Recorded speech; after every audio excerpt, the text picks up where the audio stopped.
Looks like an old subway station.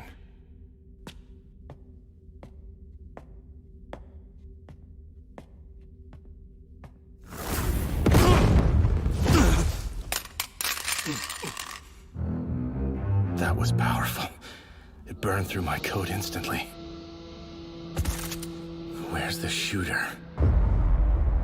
Hello everybody, Megazord Extra. I'm back at it again to give y'all another exciting Fire Force episode review, and this time I'm going to be reviewing episode 20, Wearing His Pride. And if you haven't already checked out my last week's episode review over episode 19, you can go ahead and click that card in the corner and check that video out, and then come back and check this one though. But man, oh shoot!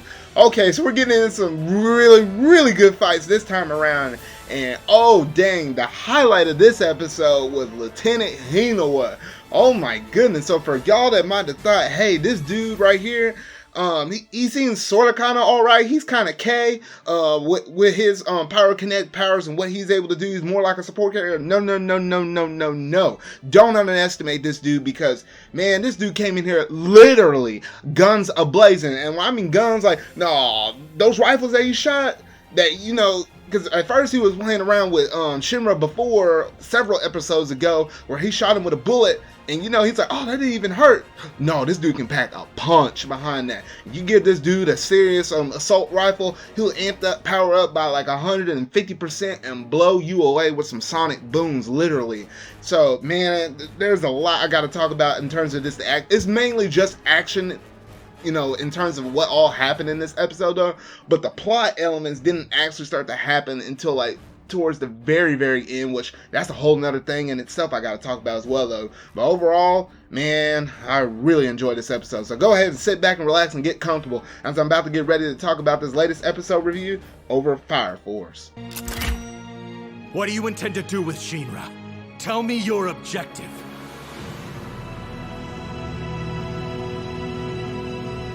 Die.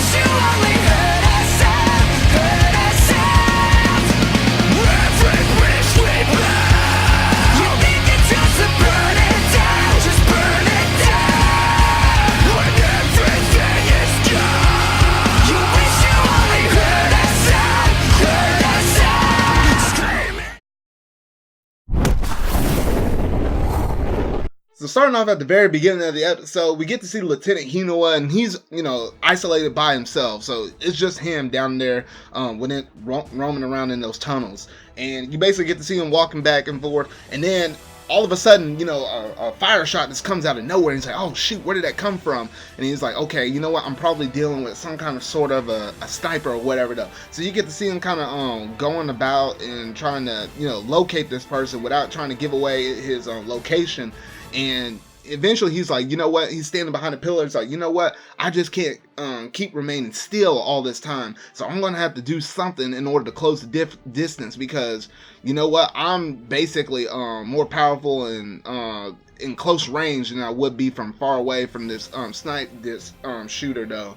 But then you get into the opening, and then you get a quick change of scene whenever Shinra was basically walking out and about, and he managed to run into Dr. Lick, and then we're like, oh okay. And then, you know, he got caught by one of the white clad members, and he held him at knife point. And then you know, Lictor's over here is like, hey, you know what, use your special technique, what are you waiting on, man? And then I don't know why it took Shinra, you know, so long to act though, but then eventually he did that, and he, you know, sucker punched the dude in the face. And then, you know, that was, you know, that was it for that though. And then he was like, hey, you know what, man, that was really fast. That's what Lick was starting to think and know. And then you got to see, you know, Shinra start to act like super confident or whatever though. And then you got to see him kind of like break down why he calls everything man when in his like special moves or whatever though.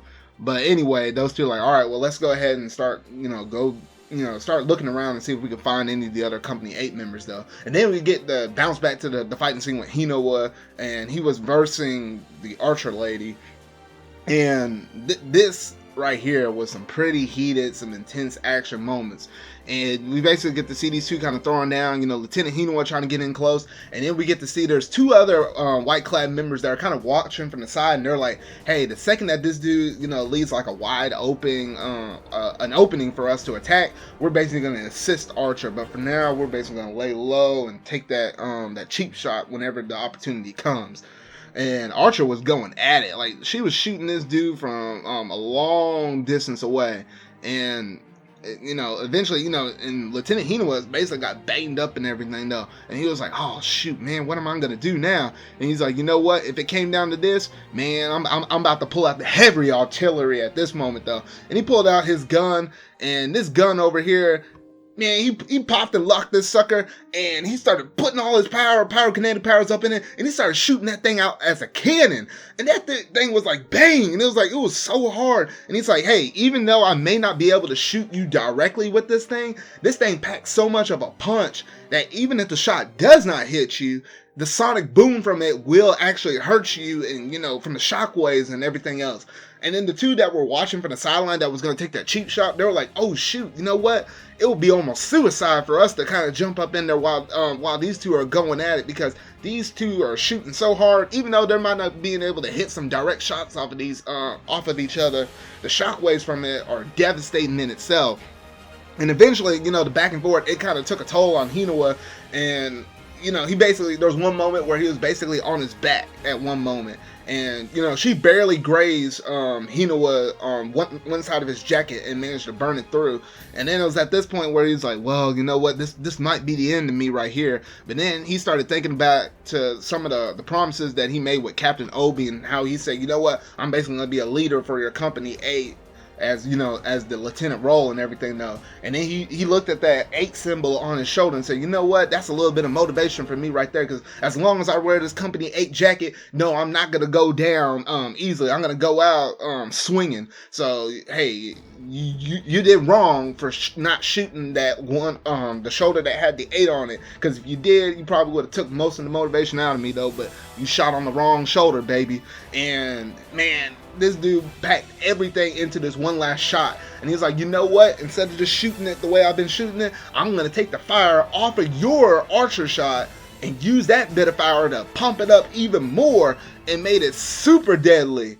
And oh my goodness, and he called it velocity unbridled right there. And then that basically took all the wind out of the archer lady girl, and that was it for her. I won't go down while I wear the emblem of Company 8.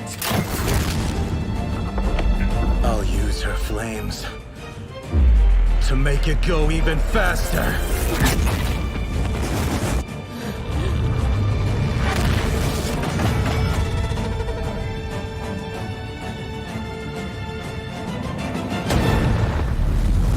And then Lieutenant Hinawa was just kind of resting up on the pillars like, man, I'm not going to be able to move for a while, though.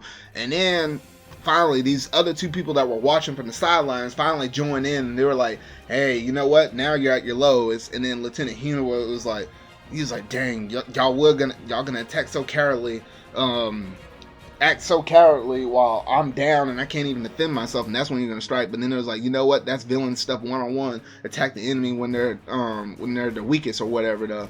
And then Lieutenant Hinawa takes one bullet out of his hand and ricochets that sucker up, and then it made it seem like he almost missed the dude. And he's like, oh man, because it looked like he was trying to hit the dude, but it was the dude with the illusion. So he managed to hit a fake one, and he's like, man, if that would have been the real one right there, hey, that would have been a pretty good last ditch effort move to try to knock me out, though. But that wasn't Lieutenant Hinawa's goal. He was actually shooting the wall up above to give a warning shot off to Arthur, who was actually watching from the floor above through a little crack. And he was basically watching how this came down. And Lieutenant Hinawa was just basically signaling him for him to come down and join the party, essentially, though. And then they're like, oh, okay, well, now this dude got backup. So now the two guys' focus started to shift towards Arthur. And then one of the dudes was like, hey, you know what? I basically can take this, though. And then he started using his clones to kind of move all the way around. And then one of the clones started to move in and was almost about to hit him. And Arthur didn't move at all during this. And I was like, And then a lot of us might have been thinking like, what the heck? It's like, wait, is this dude actually trying to use his head for once? And this is a good critical moment that I really appreciated in this episode, because we get to see a little bit of a flashback scene to a previous episode, a couple of episodes ago, where Captain Benimaru was basically training Arthur, and he basically said, hey, along with Lieutenant Conroe as well, and they basically were emphasizing, hey, you know what, whenever you fight somebody, sense their source of life, and when the person comes at you with the intent to hurt you or kill you, you can sense that bit of life and a little bit of that bloodthirst, and essentially you can sense that bit of life right before they're about to attack you. So it'll be pointless for you to try to act upon, somebody moving around, like all these decoys that are around Arthur, in the sense that, you're moving and reacting to people that ain't actually there. So Shinra is basically sensing all of his awareness around him, and he basically said, you know what, I'm gonna be called a night samurai. And then he's like, wait, that doesn't actually sound good. You know what, I'm actually gonna call myself a samurai knight. And it was really cool to kind of see him basically take these teachings that he got taught from Captain Benimaru and Lieutenant Conroe, about sensing life around him and basically only acting whenever he needed to act. And the other dude was like, dang, this dude's just gonna stand there all day and not do anything, because he can sort of kind of tell that he's not there or whatever though. And he's like, you know what, this ain't going well for me. You know what, I'm gonna go ahead and take my vengeance out on the dude that's standing or sitting down for the count. So I'm going to basically attack that dude first. And then that's when Arthur decided to attack. And then when the smoke cleared from him slicing his blade out like that, it almost looked like he was about to take off Lieutenant Hinawa's head. Like, he's like, dang, dude, like, what are you doing? Like, I'm just sitting over here. And then Arthur was like, no, I wasn't moving because you just breathed in for a moment. He actually attacked the dude that was right behind the pillar that was about to go after Lieutenant Hinawa. And Lieutenant Hinawa was looking at that dude like, dang, this dude, oh my gosh.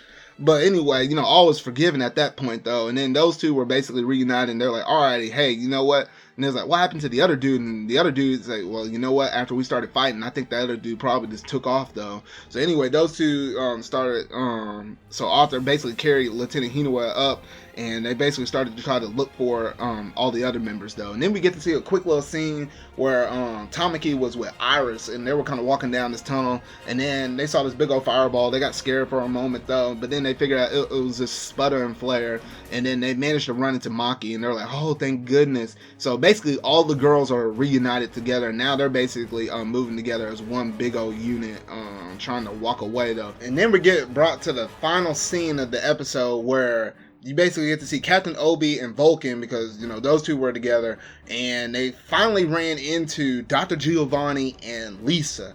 And at first, Lisa was basically saying, you know what, Volkan, like, oh, you finally put on those garments and stuff of the people that you despise the most. You look ridiculous, right? And then Vulcan shoots him back, shoots her back, not with, some like smack talk though, but some low-key flirting, and then he's like, you know what, you look good in whatever you wear, girl. And she was like, whoa, and she kind of got a little flustered for a little bit moment though, but then she started talking and saying some words back. It's like, man, what are you doing here? It's like, man, I was like, you really don't like the Fire Force Company. It's like, why in the world are you doing all of this for?